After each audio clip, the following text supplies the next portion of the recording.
2 Samuel 11. In the spring, at the time when kings go off to war, David sent Joab out with the king's men and the whole Israelite army.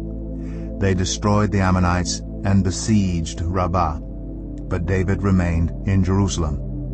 One evening, David got up from his bed and walked around on the roof of the palace. From the roof he saw a woman bathing. The woman was very beautiful, and David sent someone to find out about her. The man said, "She is Bathsheba, the daughter of Eliam, and the wife of Uriah the Hittite." Then David sent messengers to get her. She came to him, and he slept with her. Now she was purifying herself from her monthly uncleanness. Then she went back home. The woman conceived and sent word to David, saying, "I am pregnant." So David sent this word to Joab, "Send me Uriah the Hittite."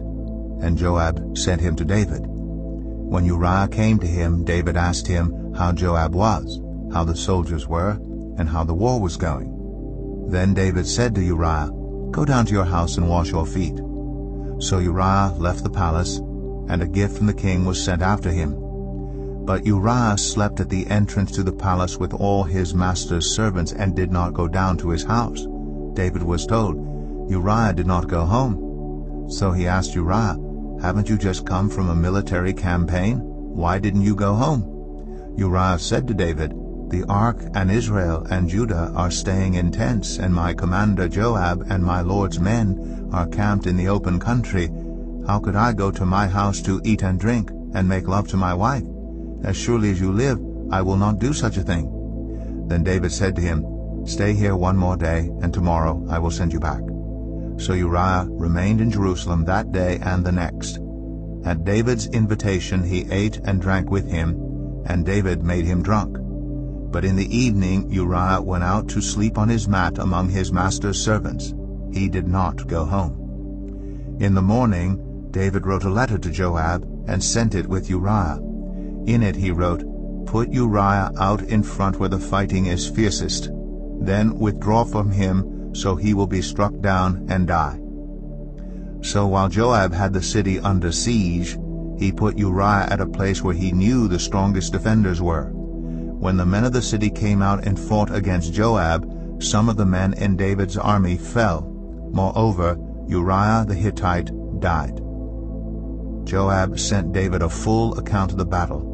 He instructed the messenger, "When you have finished giving the king this account of the battle, the king's anger may flare up, and he may ask you, 'Why did you get so close to the city to fight? Didn't you know they would shoot arrows from the wall? Who killed Abimelech son of Jerub-Besheth? Didn't a woman drop an upper millstone on him from the wall, so that he died in Thebez? Why did you get so close to the wall?'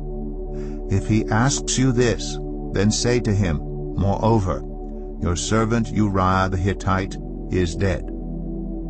The messenger set out, and when he arrived, he told David everything Joab had sent him to say. The messenger said to David, "The men overpowered us and came out against us in the open, but we drove them back to the entrance of the city gate. Then the archers shot arrows at your servants from the wall, and some of the king's men died. Moreover, your servant Uriah the Hittite is dead." David told the messenger, "Say this to Joab, 'Don't let this upset you.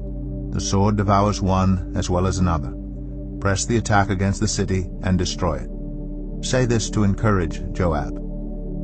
When Uriah's wife heard that her husband was dead, she mourned for him. After the time of mourning was over, David had her brought to his house, and she became his wife, and bore him a son. But the thing David had done displeased the Lord.